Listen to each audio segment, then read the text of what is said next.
Just let the shoe, use it like a pendulum and let the shoe do the work for you. And then from there, it finds its happy place. Shoe comparison I've got for you guys today. So we are going to put the Puma MagMax up against the brand new Nike Pegasus Premium. So we'll go through their similarities, their differences, and their key features. And hopefully from that, that'll give you guys a great indication of choosing the right shoe for you. But before we get into it, a big shout out to my #1 running store, the Running Company at Geelong. I've got a link to their website in the description. Make sure you go check out that and check out all their running gear. And also guys, if you haven't done so already, make sure you hit that subscribe button. And with the specs, so both neutral road running shoes and certainly in that max cushion category. Now checking out the price there, you're going to pay a little bit more for the Pegasus Premium in both countries, but I think that's just down to all the tech that's gone into the shoe. And we've got a pretty simple design here in the Puma. Now big difference in the weight there. Now can you feel that? Well, certainly in the hand when I'm holding these two shoes up right now, I can feel there's a fair bit of difference. On the foot though, not so much. You do notice that the Pegasus is more bottom heavy than the MagMax because the MagMax does feel like the more balanced shoe. Now in the stacks there is nothing between those stacks. Even when wearing them at the same time, they feel about the same and I can't really tell the difference in the drop. And in the upper, we got two really good looking shoes here. In the MagMax, material that they're using here is a more of a traditional engineered mesh that you'd see in a lot of shoes. The breathability is not so bad. It does build up quite a little bit around the back, but the breathability is okay in this shoe. Pretty solid heel counter at the back, so it has got something solid in there. We've got a little pull tab at the back, which is hidden. In the padding department, I'm gonna say probably a medium to a plush amount of padding. We've got the best feature on the upper here for the Puma is this stretch knit tongue. So I absolutely love it. It really reminds me of the tongue that they've used in some of those Nimbus shoes in the previous versions, but lovely knit tongue. It's gusseted and it does a great job of just hugging the foot and you feel really locked down in this shoe. The lockdown is excellent in the MagMax. Love the laces system. They're not too thin, they're not too thick. They tie up just right, no issues. Now in the fit, for me, as a Puma shoe, they're usually really long and pointy, but I don't have that issue in the MagMax. This is probably the best fitting Puma shoe that I think I have ever tried. So the length for me, true to size in the length, perfect. In the width again, it's perfect, and I think the toe box volume is absolutely perfect as well. Build quality from Puma, excellent. Stepping comfort, again, is pretty amazing as well. Now with our Peg Premium, so the material that they're using here, they've got two types of material. So they've got a circular knit, which is upper on the toe box and incorporates pretty much the top of the shoe. And then they've got it lined at the bottom there with an engineered mesh. Now, the breathability in the Peg Premium is excellent. So it sort of reminds me, this circular knit really reminds me of the knit that they've got on the Vaporfly 3, but it really just sucks the air in. So it's a big advantage over the MagMax here in the upper, in the breathability department. Now, heel counter wise, again, really solid heel counter at the back, and I'm going to say it's more solid and structured than you're going to get in the MagMax. We do have an Achilles flare here, with the MagMax does not have. In the padding department, I'm going to say it's got about the same amount of padding. In the tongue though, we've got a plush and puffy tongue here. But the tongue is not gusseted. It does have lots of holes down through the bottom of the tongue, which add to the breathability of the shoe, which I mentioned before, which was excellent. Lacing system, they don't have any eyelets, but they've just got these lace loops that the laces weave around, and that for me creates a bit of a problem when trying to get the laces pressure right in the shoe. So I certainly don't get as good a lockdown in the Peg as what I do in the MagMax. Now in the fit, I'm going to say it is true to size in the length. However, it's got a more narrow toe box than the MagMax. So it feels a little bit tight, and it's because it's got this reinforcement as well.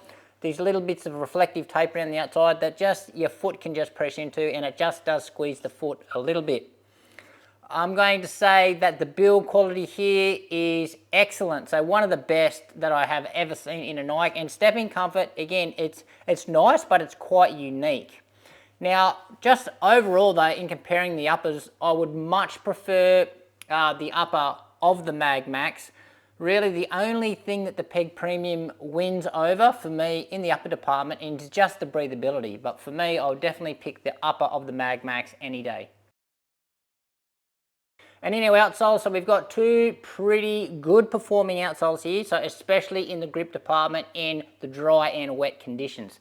So in the MagMax, they've got Puma grip. So if you're unaware of that, it is really the market leader, I think, in outsole grips.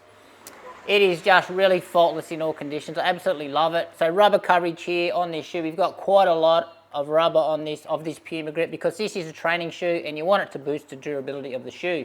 But pretty much the entirety of the forefoot there, it keeps going right down the lateral side, and we've got some in the higher wear areas at the back. Lots of exposed foam through the middle here. And we've also got a bit of a channel through the middle of the shoe, and that just adds to the ride of the shoe. So it adds a little bit of pop and bounce to the shoe. But as I mentioned before, performance-wise, it's excellent in all conditions. Durability-wise, it does show signs of wear, and that's just because the lugs that they use or the tread pattern of these shoes, it sticks out from the shoe a fair bit. So I tend to show signs of wear in my high wear areas. These lugs tend to wear down quite quick, when in comparison really to the Peg Premium, which actually has surprised me. So they've got a modified waffle design here, and they've also got some high abrasion rubber, I believe, in the rear. Now, as I mentioned before, performance-wise, excellent in all conditions. However, what is really unique here is just where I'm wearing down in this shoe. So I'm not having any signs of wear in the rear, just like I did in the MagMax. My signs of wear here mainly are this part of the shoe, so up around the midfoot on the outside. So that is really interesting to me. It's showing less signs of wear on this waffle design, certainly over the MagMax. And in the midsole, so we've got some big differences going on here. We've got quite a complicated design going on in the Peg Premium, but a very simple design going on in the MagMax. So the foam that they're using here is their Nitro foam, and it's just one huge slab of this Nitro foam. There's no plate in it whatsoever. Now, rigidity-wise, it's still a pretty stiff shoe, which you'd expect with all that Nitro foam, but there is still a little bit of I can bend it a little bit, but overall, in comparison to other shoes on the market, I will classify it as a stiff shoe. Now, in the geometry department, we do have a nice little rocker here in the front of the shoe. It's certainly noticeable when you run. There's certainly no slappiness in this ride.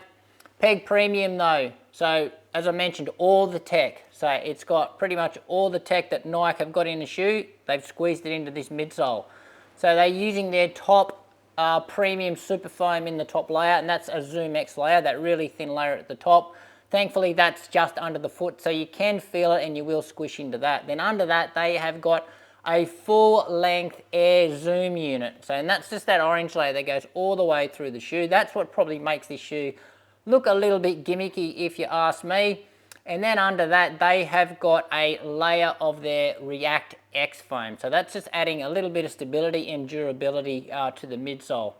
Now, in the stiffness department, there's no plate in the shoe, but rigidity-wise, this is a super stiff shoe. So you can bend it, but you don't want to bend it because I'm afraid that I'm going to damage that air zoom unit or the airbag. But rigidity-wise, this is a stiffer shoe than the MagMax. Now, in the geometry department, again, it's more traditional feeling than the MagMax, but we still do have a little bit of a forefoot rocker here, a bit of an angle there up to the toe spring, which is certainly more that you're going to find in the other two Pegasus models. But yeah, nice little bit of curvature here, and again, it does take the slappiness out of the ride. And although the design concepts in both these midsoles are miles apart, with so much tech squeezed into one versus a pretty simple design over here, believe it or not, the rides are more similar than a lot of other shoes. So I know the Peg Premium is just really unique. There is nothing out there really that gives the feedback of the ride, but out of all the other shoes, the MagMax is probably the closest in my opinion. So they both do claim to be bouncy. So which one has got the most bounce? Well, I do think the Pegasus Premium is the more bouncy shoe. It's certainly got the most squish. So especially through the heel, big squish down in this foam and this airbag. But once you start coming through the midfoot and the forefoot, there's certainly far less squish.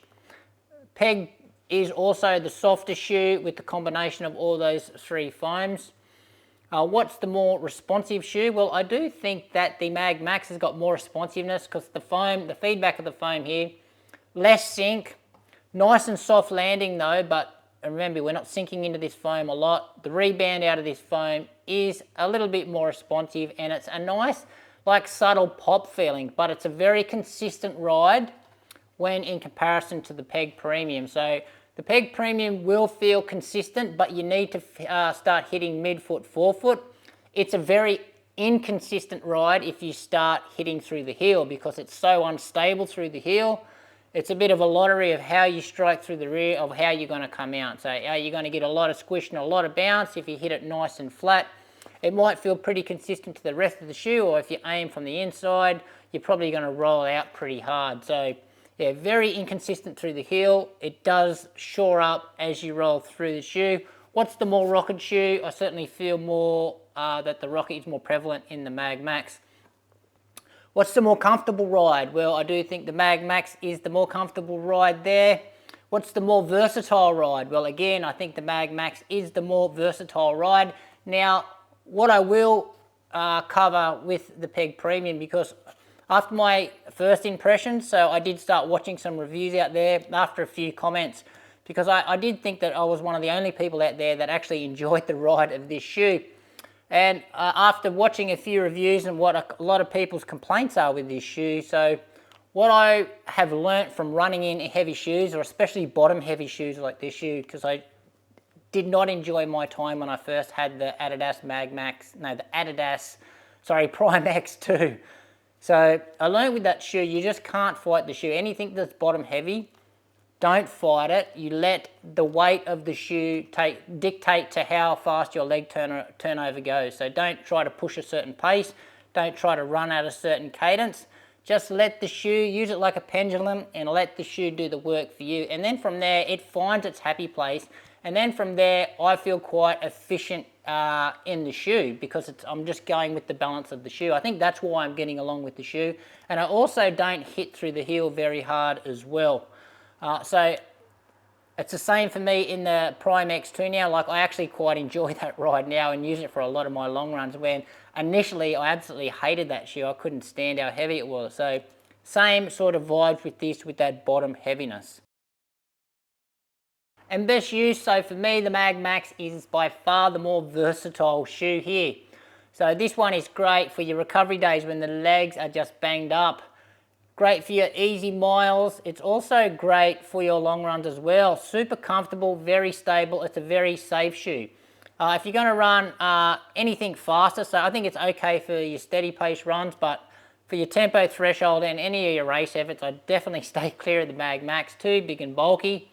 Now, with the Peg Premium, I think the only run that I picked this shoe for over the MagMax is those steady pace runs. So it's just when you let the shoe work like a pendulum with you, for you, don't fight against it, don't make it go a certain pace, let the shoe dictate, and that for me is steady pace. Apart from that, I'm picking the MagMax in every other department. And just wrapping up the comparison review between these two shoes. So for me, just as I mentioned before, the MagMax is the more versatile shoe. It's a safer shoe. You're going to get a similar bouncy ride, but it's going to be more safe and it's going to be more consistent than you're going to get in the Peg Premium.